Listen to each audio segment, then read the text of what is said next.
प्रह्लाद नारद पराशर पुंडरीक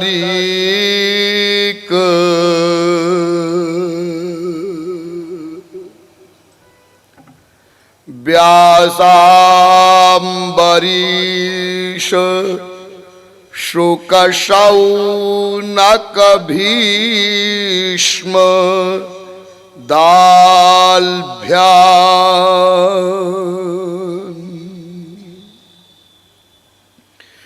रुक्मांगदार्जुन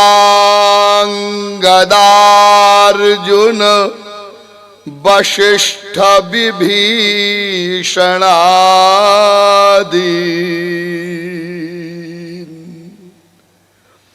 पुण्यानिमान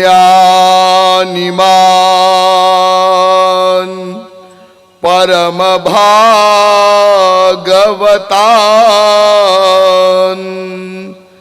नतास्म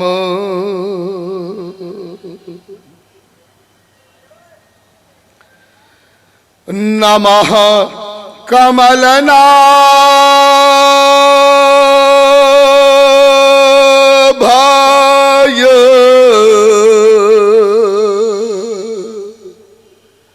नमः कमलमालिने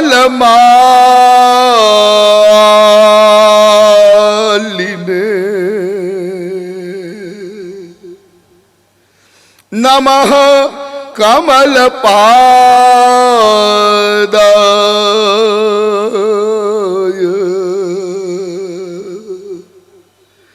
नमस्ते कमलेक्षण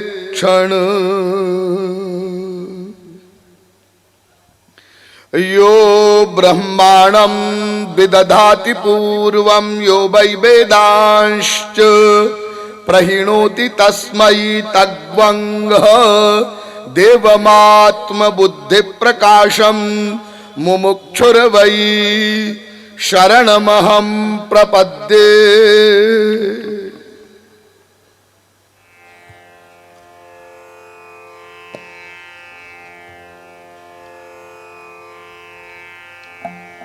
भगवत जिज्ञासु महानुभाव, दैनिक नियमानुसार आप लोग सर्वप्रथम थोड़ी देर हरि नाम संकीर्तन कर लीजिए। पश्चात कुछ शब्दों द्वारा आपकी सेवा का प्रयत्न होगा। नाम संकीर्तन में प्रतिदिन की भांति आप लोग उदार बनेंगे।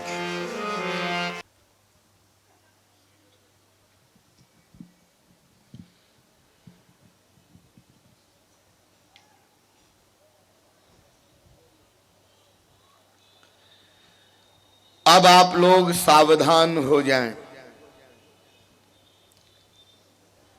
एतज् ज्ञेयं नित्यमेवात्म संस्थम नातः परम वेदितव्यम हि किंचित भोक्ता भोग्यम प्रेरितारंच मत्वा सर्वं प्रोक्तम त्रिविधम ब्रह्ममेतत्।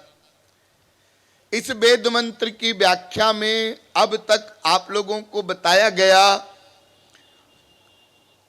जीव, ब्रह्म एवं माया ये तीन तत्व अनादि हैं, अनंत हैं, शाश्वत हैं। अर्थात ये तीनों ही तत्व सदा से थे, सदा हैं, सदा रहेंगे। इन तीनों तत्वों में किसी ने किसी को बनाया नहीं है और कोई भी तत्व किसी तत्व का नाश नहीं कर सकता है। अतएव इन तीनों तत्वों का संबंध क्या है ये समझना होगा। भगवान परात्पर शक्ति है, सुप्रीम पावर है। उसकी दो शक्तियां हैं, एक चेतन शक्ति है, एक जड़ शक्ति है। चेतन शक्ति जीव है और जड़ शक्ति माया है। हम सभी लोग भगवान की चेतन शक्ति जीव शक्ति का अंश हैं, लेकिन अनादिकाल से जीव पर माया हावी है। माया हावी क्यों है ये भी आपको बताया गया, क्योंकि अनादिकाल से जीव भगवान के बहिर्मुख है और माया के शरणागत है, इसलिए जीवात्मा पर माया का आधिपत्य है। यह भी आपको बताया गया कि जीव भगवान के बहिर्मुख इसलिए है क्योंकि वो भगवान को भूल गया है, और इसलिए भूल गया है क्योंकि अज्ञान युक्त है। लेकिन भले ही जीवात्मा माया के अधीन है और उसे भगवान का विस्मरण भी है, वो दुखी भी है, अशांत भी है, कर्म बंधन में भी है, 84 लाख प्रकार की योनियों में भ्रमण भी कर रहा है। ये सब होते हुए भी जीव का जो अपना स्वरूप है वो यथावत है। जीव पर माया का आवरण तो है, आत्मा पर माया का आवरण तो है, लेकिन आत्मा में किसी प्रकार का विकार नहीं पैदा हो सकता। आत्मा अपने शुद्ध स्वरूप में है और इसलिए जीव अपने स्वरूप को नहीं भूला और इसलिए अपने स्वरूप के अनुसार विश्व का प्रत्येक जीव नेचुरल अपने अंशी परमात्मा को चाहता है, अर्थात आनंद को चाहता है। विस्तार से आपने समझा कि संसार में सर्वत्र विषमता है, वैमत्य है, लेकिन फिर भी प्रत्येक जीव प्रत्येक क्रिया के द्वारा जो आनंद को ही चाहता है, आनंद को ही ढूंढ रहा है, इसका रीजन जीवात्मा का अपना स्वरूप है। और जीव आनंद इसलिए चाहता है क्योंकि आनंद स्वरूप ईश्वर का अंश है, अंश अंशी से ही प्यार करता है, ये नियम है। तो प्रश्न यह आया कि भगवान से जो हमारी बहिर्मुखता है ये कैसे समाप्त हो। इसका एक ही उपाय है, जीव भगवान के सन्मुख हो जाए, अर्थात भगवान के शरणागत हो जाए तो भगवान कृपा करने के लिए तैयार हैं, सदा तत्पर हैं। उसी जीव पर भगवान कृपा करते हैं जो भगवान के शरणागत हो जाता है। अस्तु हमें भगवान के शरणागत होना होगा, तब भगवत कृपा होगी, तब हम अपने अंश को जानेंगे, तब अज्ञान जाएगा, तब वास्तविक आनंद मिलेगा। शरणागति किसको कहते हैं ये भी आप लोगों को बताया गया। प्रत्येक कर्म का कर्ता मन है, इसलिए बंधन एवं मोक्ष का कारण भी मन है, इसलिए मन को ही भगवान के शरणागत करना है। लेकिन बीच में ही एक गड़बड़ बात यह आ गई कि हमारा मन तो अनादिकाल से संसार के शरणागत हो चुका है। क्यों? क्योंकि हमारी बुद्धि का ये दृढ़मूल निश्चय हो चुका है कि संसार में ही सुख है। अभी तक मिला नहीं, लेकिन फिर भी मिलेगा, ये पक्की आशा है, ये पक्का ज्ञान हमारी बुद्धि में बैठा हुआ है। मन एक है, एक मन के द्वारा एक समय में एक ही कार्य हो सकता है। इसलिए जब तक हमारा मन संसार से विरक्त नहीं होगा, भगवान के शरणागत नहीं हो सकता है। और मन संसार से विरक्त तभी हो सकता है जबकि हमारी बुद्धि संसार के स्वरूप को ठीक ठीक समझ ले। अतएव संसार के विषय में आपको बताया गया, ब्रह्मलोक पर्यंत किसी भी वस्तु में या व्यक्ति में सुख का लवलेश भी नहीं है।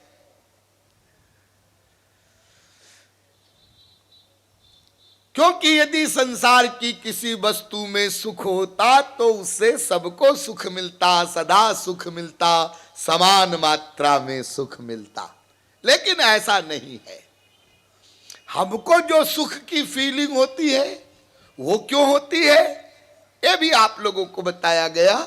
हम संसार की किसी वस्तु में पहले सुख मानते हैं, सुख की कल्पना करते हैं, बार बार सुख का चिंतन करने से उस वस्तु में हमारी आसक्ति हो जाती है। आसक्ति के कारण कामना उत्पन्न होती है। कामना की जब पूर्ति होती है तो हमारी आसक्ति के कारण हमारा मन कल्पित सुख हमारी फीलिंग में आता है। अस्तु, संसार में कहीं भी सुख का लवलेश नहीं, ब्रह्मलोक तक इसी प्रकार से संसार में कहीं भी दुख भी नहीं है। जिस वस्तु में हम जितनी मात्रा का सुख मान लेते हैं, उस वस्तु के वियोग से, छिन जाने से उतनी मात्रा का दुख मिलता है। यदि हमें किसी वस्तु को पाने में सुख नहीं मिलता तो उसके छिन जाने में दुख भी नहीं मिलता है। अस्तु, हम निष्कर्ष पर पहुंचे कि दुख सुख मानने से मिलता है। सुख मानना बंद कर दो तो दुख मिलना अपने आप बंद हो जाएगा। अस्तु, संसार में कुत्रापि न सुख है न दुख है, ये तत्व ज्ञान जब पक्का हो जाएगा तो हमारा मन संसार से राग द्वेष रहित हो जाएगा, विरक्त हो जाएगा। ऐसा विरक्त मन ईश्वरीय शरणागति का अधिकारी होता है। लेकिन वो ईश्वरीय शरणागति अपने आप नहीं हो सकती। उसके लिए गाइड के रूप में हमको किसी श्रोत्रिय ब्रह्मनिष्ठ महापुरुष की आवश्यकता पड़ेगी। कल यह विषय प्रारंभ हुआ, बहुत महत्वपूर्ण विषय है। जितना समय है उतना ही समझाया जा सकेगा। ये तो आप समझ ही गए कि जब सामान्य संसारी ज्ञान भी बिना किसी गुरु के नहीं हो सकता, तो ईश्वरीय तत्व ज्ञान, ईश्वरीय साधना और ईश्वर प्राप्ति, ये सब बिना किसी गुरु के कठिन है ऐसा नहीं है, असंभव है। लेकिन फिर प्रश्न आया, गुरु किसको कहते हैं? अतएव श्रोत्रियम ब्रह्मनिष्ठम, इसकी परिभाषा आपको बताई गई, जिसको वेदों शास्त्रों का सम्यक ज्ञान हो, सब शास्त्रों वेदों का निचोड़ निष्कर्ष जानता हो, और साथ साथ उसके पास ये योग्यता भी हो कि दूसरों की बुद्धि में उस ज्ञान को भर सके, समझा सके, उसको श्रोत्रियम कहते हैं। और ब्रह्मनिष्ठ का तात्पर्य है जो भगवान को जान चुका हो, देख चुका हो, प्रविष्ट हो चुका हो। ज्ञातुम द्रष्टुम प्रवेष्टुंच, गीता में 3 बातें बताई गई है। सीधी सीधी बात, बहुत मोटी अकल की, कि जिसको ईश्वर प्राप्ति हो गई हो उसको गुरु कहते हैं। तो प्रश्न आया कि ईश्वर प्राप्त संत को हम कहां ढूंढें? इसका उपाय भी हमने बताया। आपको ईश्वर प्राप्त संत को ढूंढने नहीं जाना है, आप रो करके भगवान से ही प्रार्थना करें कि हमें आप अपने किसी वास्तविक जन से, महापुरुष से मिला दीजिए। तो भगवान ही ऐसी कृपा करेंगे कि किसी वास्तविक गुरु को आपके समक्ष भेज देंगे। लेकिन कोई भी महापुरुष आपके सामने आकर यह नहीं डिक्लेयर करेगा मैं महापुरुष हूं, मुझको भगवान ने भेजा है तुम्हारे लिए, ऐसा नहीं बोलेगा।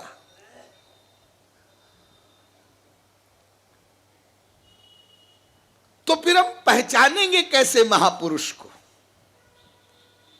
ईश्वर प्राप्त संत को पहचाना कैसे जाए? हां, पहचाना जा सकता है, जाना नहीं जा सकता,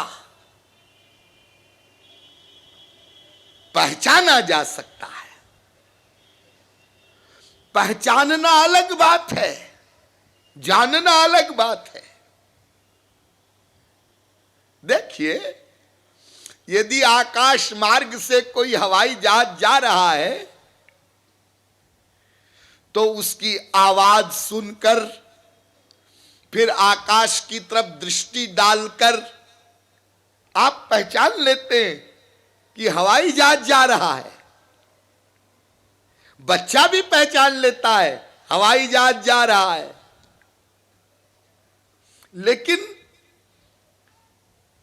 वो हवाई जहाज कहां से आया है, कहां जा रहा है, उसकी मशीन कैसे वर्क करती है, उसको कैसे उड़ाया जा रहा है, उसमें क्या टेक्नोलॉजी है, यह जानना हम लोगों के लिए संभव नहीं है। और उसके जो टेक्नीशियन है वो लोग जानते हैं, हम लोग नहीं जानते, लेकिन पहचान तो हम भी जाते हैं। ऐसे ही जो वास्तविक महापुरुष है वो पर्सनैलिटी क्या है, ये तो हम नहीं जान सकते। अभी माया के अंडर में है, तब तक माया से परे हो जाएंगे तब जान लेंगे, लेकिन पहचाना तो महापुरुष को जा सकता है। तो कैसे पहचानेंगे, बस आज इस विषय पर चर्चा होगी। और एक बात आप लोग समझ लीजिए, दो प्रकार के तो महापुरुष होते हैं और दो प्रकार के दंभी होते हैं। महापुरुष दो प्रकार के कौन कौन से होते हैं? नंबर एक, अंदर ठीक बाहर ठीक। अंदर ठीक बाहर ठीक का मतलब क्या? अंदर से ठीक हो गया, यानी माया निवृत्ति हो चुकी है, माया के दोष काम क्रोध लोभ मोह सब जा चुके हैं, कोई बीमारी नहीं, कोई गड़बड़ी नहीं, अनंत आनंद अनंत ज्ञान अनंत काल के लिए मिल चुका है। हाँ, और बाहर ठीक का मतलब क्या?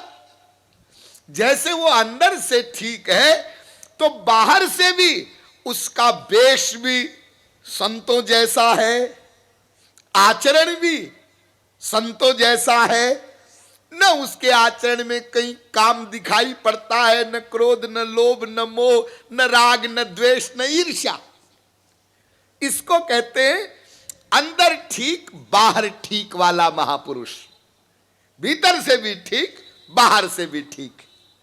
ऐसे महापुरुष बहुत कम होते हैं। नंबर दो, अंदर ठीक बाहर गड़बड़, ये दूसरे प्रकार का महापुरुष। अंदर से ठीक है, ईश्वर प्राप्ति हो गई, हाँ हो गई, माया गई, हाँ गई, काम क्रोध लोभ मोह नहीं है, बिल्कुल नहीं, अनंत आनंद ज्ञान मिल गया, हाँ मिल गया, लेकिन उसका जो बाहरी आचरण है उसमें काम का कार्य भी हो रहा है, क्रोध का कार्य भी हो रहा है, लोभ का कार्य भी हो रहा है, राग का भी, द्वेष का भी, ईर्ष्या का भी, सब, यानी सब दोषों से रहित है। हाँ, और सब माया के कार्य करता है। हे महापुरुष,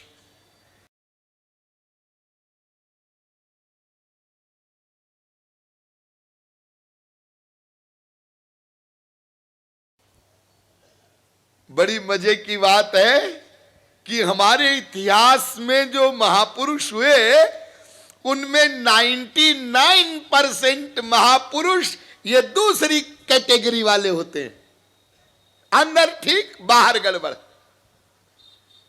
ध्रुव, प्रहलाद, अंबरीश, जनक, अनेक महापुरुष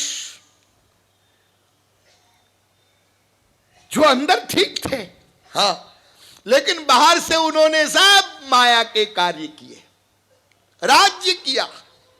मैंने आपको बताया था, अरे मर्डर किए, 1 2 10 20 नहीं, लाखों मर्डर किए अर्जुन ने, लाखों। हनुमान जी ने लाखों ब्राह्मणों को मारा लंका में,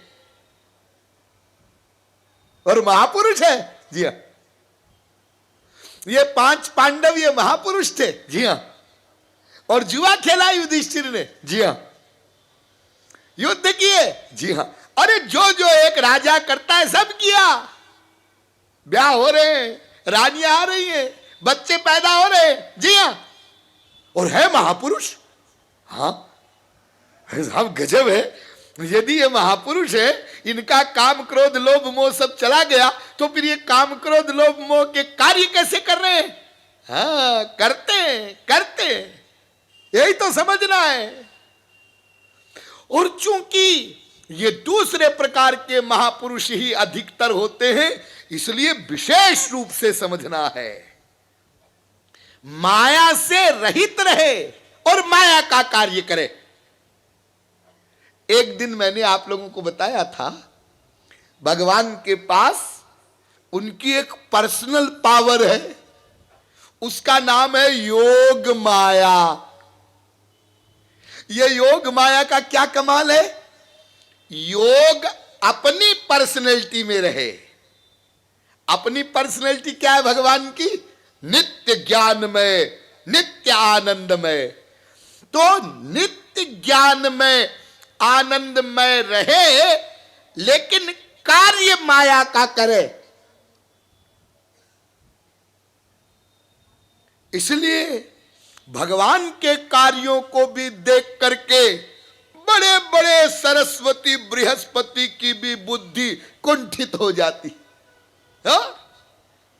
राम देख की सुनी चरित तुम्हारे, और जड़ मोह ही बुध हो ही सुखारे।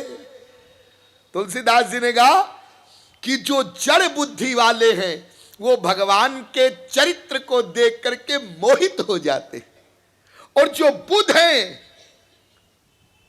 जो महापुरुष हैं, वो भगवान के उन कार्यों को देख करके रस लेते हैं। देखो प्रभु क्या लीला कर रहे हैं। हा? अरे सोचिए, एक भगवान, हाँ, 16,108 रानियों से विवाह किया भगवान श्री कृष्ण। आप लोग जितने यहां बैठे हैं, कितनी बीवियां हैं आपके? 1 2 4 6 10 20 25 जी भर पाए, एक ही बहुत है। हाँ? और 16,108 रानियां, हाँ? और द्वारिका में सबके अलग अलग महल। अच्छा, तो वो बेचारी कुछ लड़कियां, वो किसी राक्षस ने बंदी बना लिया था, तो उनको छुड़ा करके रख दिया घरों में। ना, एक से 10 बच्चे। जरा 16,108 में गुना करो 10 का, 1,61,080। पूरा शास्त्री नगर बस जाए। इतने बेटे, फिर बेटों के बेटे, फिर उनके बेटे। राम राम राम राम। द्वारिका में तो हमेशा सूतक ही रहता होगा, क्यों? कभी कहीं बेटा हो रहा है, कहीं पोता हो रहा है, कहीं नाती हो रहा है। हाँ? और ये ठाकुर जी को और उनकी माओं को याद कैसे रहता होगा कौन सा बेटा किसका है? गजब हो गया। समझ में नहीं आता, समझ में नहीं आता। तो भगवान वो योग माया शक्ति के बल पर अपनी पर्सनैलिटी में रहते हुए सब कार्य करते हैं माया के। हाँ हाँ। और जब किसी जीव को भगवत प्राप्ति होती है, ध्यान दीजिए, जब किसी जीव को ईश्वर प्राप्ति होती है तो वो जो भगवान की योग माया शक्ति है वो उसको दे देते हैं। तो महापुरुष के पास भी वही योग्यता आ जाती है, वो भी अपनी पर्सनैलिटी में रहते हुए बाहर से संसारी सब कार्य करता है। और हम उनके सांसारिक कार्यों को देख करके धोखे में आ जाते हैं, ऐसे कैसे हो सकता है संत, संत को ऐसा नहीं होना चाहिए। तो नंबर 2 दूसरे प्रकार का महापुरुष जो अंदर ठीक है और बाहर से सब माया के कार्य करता है। नंबर 3 तीसरा, अंदर गड़बड़ बाहर गड़बड़। यह हम लोगों का क्लास है। अंदर भी गड़बड़ है, यानी काम क्रोध लोभ मोह सब है, यानी ईश्वर प्राप्ति का प्रश्न ही नहीं है। हाँ। और बाहर से भी गड़बड़ है, काम क्रोध लोभ मोह दिखाई पड़ रहा है। हाँ, तो इसको पहचानने में तो कोई प्रॉब्लम नहीं ना ना, वो तो हमारी क्लास है। नंबर 4 चौथे प्रकार का दंभी, वो बड़ा डेंजरस है। वो क्या है? अंदर गड़बड़ लेकिन बाहर ठीक। देखिए नंबर 1 जो मैंने आपको बताया ना, अंदर ठीक बाहर ठीक, ऐसा महापुरुष, इसको पहचानना आसान। और अंदर गड़बड़ बाहर गड़बड़, ये हम लोग दम्भी, इसको पहचानना भी आसान।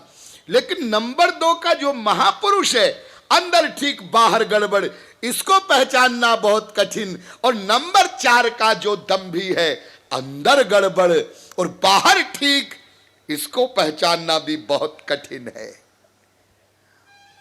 माया निवृत्ति नहीं हुई ना, काम क्रोध लोभ मोह सब भीतर भरे पड़े। हाँ, अज्ञान भी है। हाँ, लेकिन बाहर से जो वेश है वो संतों का है।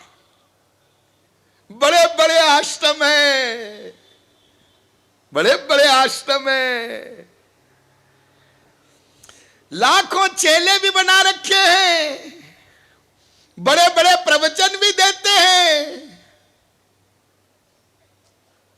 ऐसा लगता है ये तो जरूर महापुरुष है।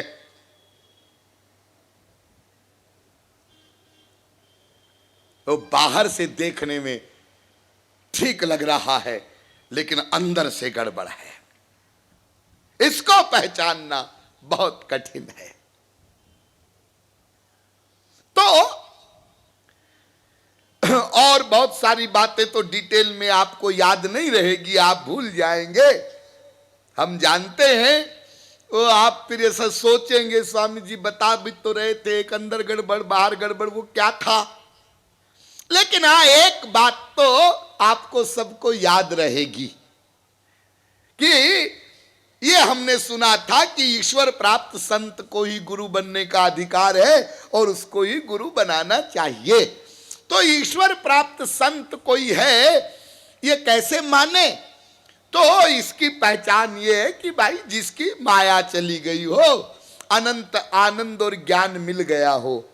तो क्यों जी किसी की माया चली गई, ये कैसे पहचाने? तो जिसका काम क्रोध लोभ मोह चला गया हो, उसकी ये पहचान है। तो किसी का काम क्रोध लोभ मोह चला गया है, ये कैसे पहचाने? तो आप लोग कहेंगे भाई इसको पहचानने का तो सीधा सा तरीका है, किसी संत के पास जाओ और उसको 10 गालियां दो, फिर भी यदि वो मुस्कुराता रहे तो हम पहचान जाएंगे कि भाई ये महापुरुष है। हा? और उसके पास जाकर के 10-20 हजार रुपया उसको दो, महाराज आपकी सेवा में। उस महापुरुष में संत में यदि लोभ नहीं होगा तो उठा के फेंक देगा, ले जा कागज के टुकड़े क्यों लाया है यहां। तो हम समझ जाएंगे कि उसमें लोभ नहीं है। लेकिन ध्यान दीजिए, ये थर्मामीटर लेकर के यदि आप जाएंगे तो आप वास्तविक संत से वंचित रह जाएंगे और किसी पाखंडी को ही महापुरुष मान बैठेंगे। ध्यान दीजिए इस पॉइंट पर, बहुत ध्यान दीजिए। क्यों? क्योंकि नंबर 4 प्रकार का जो मैंने पाखंडी बताया ना आपको, हाँ, वो पहले ये सोच कर बैठता है कि मेरे को कोई गाली देगा ना तो मैं मुस्कुराता रहूंगा, ताकि वो समझे कि मुझ में क्रोध नहीं है, और वो कुछ रुपया पैसा देगा तो मैं कह दूंगा ले जा, क्या लाया है ये, ताकि वो समझे कि मुझ में लोभ नहीं है। 10-20 हजार वापस करके फिर 10-20 लाख लेंगे, ये प्लानिंग। तो यदि आप बाहरी चीजों के द्वारा नापने चले तब आप वास्तविक संत को पहचान नहीं पाएंगे और पाखंडी को ही संत मान बैठेंगे। तो फिर स्वामी जी आप बताइए कि हम कैसे ईश्वर प्राप्त संत को पहचानेंगे?